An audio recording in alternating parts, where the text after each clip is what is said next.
परमात्मा का सच्चा घर कहाँ है? निरंकारी विचार। साथ संगत जी, प्यार से बोलिए धन निरंकार जी। दासी आप जी के चरणों में अरदास करेगी, कृपया कहानी को पूरा सुने, अधूरा न छोड़ें। परमात्मा को खोजने की जिज्ञासा मानव के हृदय में आदिकाल से रही है। मनुष्य ने पर्वतों पर, जंगलों में, तीर्थों में, मंदिरों मस्जिदों में, गिरजाघरों और गुरुद्वारों में उसे ढूंढा।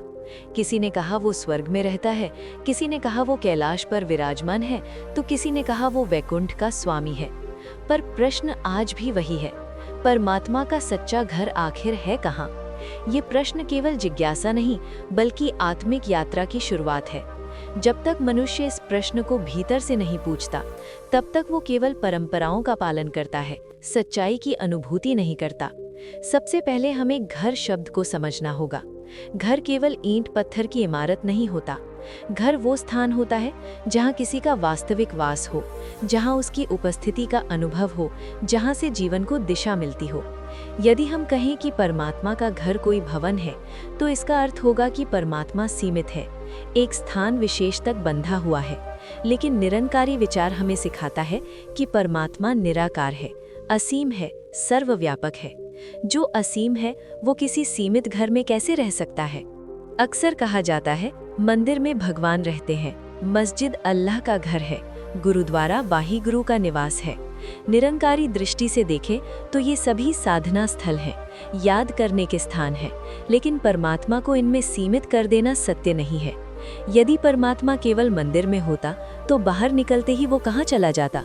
यदि वो केवल मस्जिद में होता तो बाकी संसार कैसे चलता? सच्चाई ये है कि परमात्मा मंदिर में भी है, मस्जिद में भी है, गुरुद्वारे में भी है, पर वो केवल वही नहीं है। निरंकारी विचार का मूल आधार है परमात्मा निराकार है।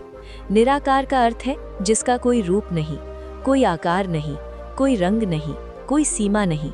जो निराकार है वो किसी दीवार के भीतर कैसे रह सकता है? जैसे आकाश। आकाश मंदिर में भी है, आकाश मस्जिद में भी है, आकाश आपके घर में भी है और बाहर भी है।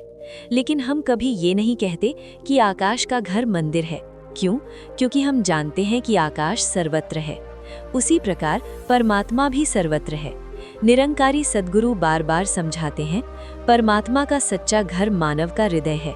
ये बात सुनने में सरल लगती है, लेकिन समझने में गहरी है।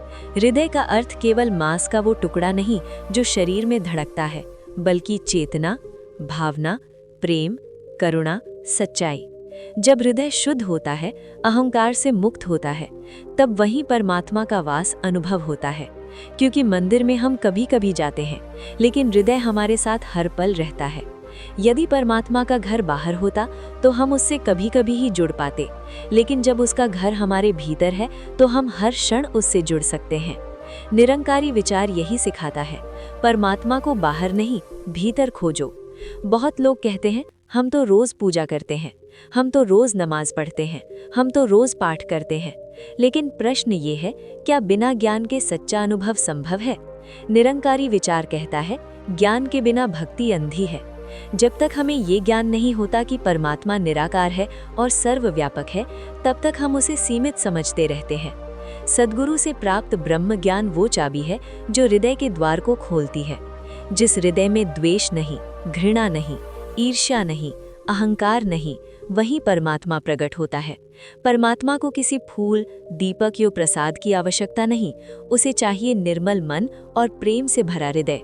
मनुष्य बाहर खोजता है, कभी तीर्थों में, कभी व्रतों में, कभी दिखावे में, और थक जाता है।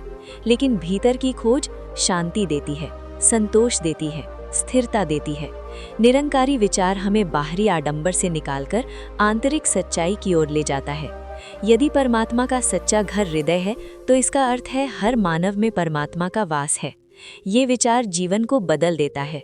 जब हम ये समझ लेते हैं कि सामने वाले में भी वही परमात्मा है, तो हिंसा समाप्त होती है, नफरत समाप्त होती है, भेदभाव समाप्त होता है। यही निरंकारी जीवन है। परमात्मा का घर केवल हृदय में मान लेना पर्याप्त नहीं, उसे व्यवहार में उतारना आवश्यक है। यदि परमात्मा हृदय में है तो बोल मीठा हो, कर्म शुद्ध हो, नियत साफ हो। निरंकारी विचार केवल प्रवचन नहीं, जीवन जीने की कला है। सद्गुरु वो दीपक है जो भीतर के अंधकार को मिटाता है। वो ये नहीं कहता कि परमात्मा मेरे पास है, बल्कि वो कहता है परमात्मा तुम्हारे भीतर है। सद्गुरु दिशा देता है, अनुभव तुम्हें स्वयं करना होता है। अंत में निष्कर्ष स्पष्ट है, परमात्मा का सच्चा घर मंदिर नहीं, मस्जिद नहीं, गुरुद्वारा नहीं, चर्च नहीं। परमात्मा का सच्चा घर है ज्ञान से प्रकाशित, प्रेम से भरा हुआ मानव हृदय। जब हृदय ऐसा बन जाता है तो पूरा जीवन मंदिर बन जाता है। परमात्मा को खोजने की आवश्यकता नहीं, उसे पहचानने की आवश्यकता है, क्योंकि उसका सच्चा घर हमारे भीतर ही है। पहले भाग में हमने जाना कि परमात्मा किसी भवन, स्थान या मूर्ति में सीमित नहीं है, बल्कि वो निराकार सर्वव्यापक है और उसका सच्चा घर मानव का हृदय है। अब इस भाग में हम ये समझने का प्रयास करेंगे कि हृदय को परमात्मा का घर बनाने के लिए क्या आवश्यक है और क्यों आज मनुष्य होते हुए भी परमात्मा से दूर अनुभव करता है। ये एक बहुत बड़ा प्रश्न है। यानी परमात्मा हमारे हृदय में ही है, तो फिर बेचैनी क्यों है, डर क्यों है, अशांति क्यों है, खालीपन क्यों है? इसका उत्तर निरंकारी विचार बहुत स्पष्ट देता है। परमात्मा हृदय में है, लेकिन अहंकार ने उस पर पर्दा डाल रखा है। जैसे सूरज बादलों के पीछे छिप जाता है लेकिन समाप्त नहीं होता, उसी प्रकार परमात्मा भी हमारे भीतर है, लेकिन अहंकार, इच्छाएं, क्रोध, लोभ, मोह, इन सब बादलों ने उसे ढक लिया है। अहंकार कहता है मैं सही हूँ, मैं बड़ा हूँ, मुझे सब आता है। जहाँ मैं आता है वहाँ वो यानी परमात्मा छिप जाता है। निरंकारी सद्गुरु कहते हैं जहाँ अहंकार है वहाँ परमात्मा प्रकट नहीं होता। हृदय को परमात्मा का घर बनाने के लिए सबसे पहले अहंकार को हटाना पड़ता है। परमात्मा शोर में नहीं, शांति में प्रकट होता है, भीड़ में नहीं, मौन में अनुभव होता है। जब हृदय भरा हो इच्छाओं से, शिकायतों से, तुलना से, तो वहाँ परमात्मा के लिए स्थान कहाँ? निरंकारी विचार कहता है हृदय को खाली करो, परमात्मा अपने आप प्रकट होगा। परमात्मा का स्वभाव प्रेम है। जहाँ प्रेम नहीं वहाँ परमात्मा का अनुभव नहीं। आप देखेंगे नफरत में जलन है, द्वेष में अशांति है, ईर्ष्या में दुख है, लेकिन प्रेम में सुकून है, स्थिरता है, संतोष है। क्यों? क्योंकि प्रेम ही परमात्मा की भाषा है। निरंकारी दृष्टि से देखें तो हर जीव में परमात्मा का वास है, पेड़ पौधों में, पशु पक्षियों में, कीट पतंगों में। लेकिन मनुष्य को विशेष इसलिए कहा गया है क्योंकि उसे विवेक मिला है, उसे समझ दी गई है, उसे ज्ञान प्राप्त करने की क्षमता मिली है। मनुष्य यदि चाहे तो अपने हृदय को सचेत रूप से परमात्मा का घर बना सकता है। बहुत लोग कहते हैं हम तो रोज पूजा करते हैं, हम तो रोज नमाज पढ़ते हैं, हम तो रोज पाठ करते हैं। लेकिन प्रश्न ये है, क्या बिना ज्ञान के सच्चा अनुभव संभव है? निरंकारी विचार कहता है ज्ञान के बिना भक्ति अंधी है। जब तक हमें ये ज्ञान नहीं होता कि परमात्मा निराकार है और सर्वव्यापक है, तब तक हम उसे सीमित समझते रहते हैं। सद्गुरु से प्राप्त ब्रह्म ज्ञान वो चाबी है जो हृदय के द्वार को खोलती है। जिस हृदय में द्वेष नहीं, घृणा नहीं, ईर्ष्या नहीं, अहंकार नहीं, वही परमात्मा प्रकट होता है। परमात्मा को किसी फूल, दीपक या प्रसाद की आवश्यकता नहीं, उसे चाहिए निर्मल मन और प्रेम से भरा हृदय। मनुष्य बाहर खोजता है, कभी तीर्थों में, कभी व्रतों में, कभी दिखावे में, और थक जाता है। लेकिन भीतर की खोज शांति देती है, संतोष देती है, स्थिरता देती है। निरंकारी विचार हमें बाहरी आडंबर से निकालकर आंतरिक सच्चाई की ओर ले जाता है। यदि परमात्मा का सच्चा घर हृदय है तो इसका अर्थ है हर मानव में परमात्मा का वास है। ये विचार जीवन को बदल देता है।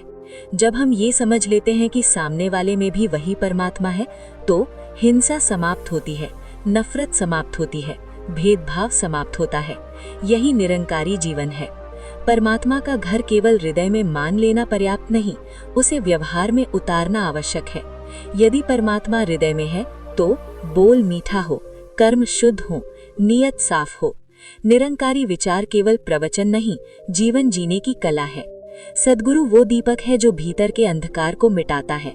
वो ये नहीं कहता कि परमात्मा मेरे पास है, बल्कि वो कहता है परमात्मा तुम्हारे भीतर है।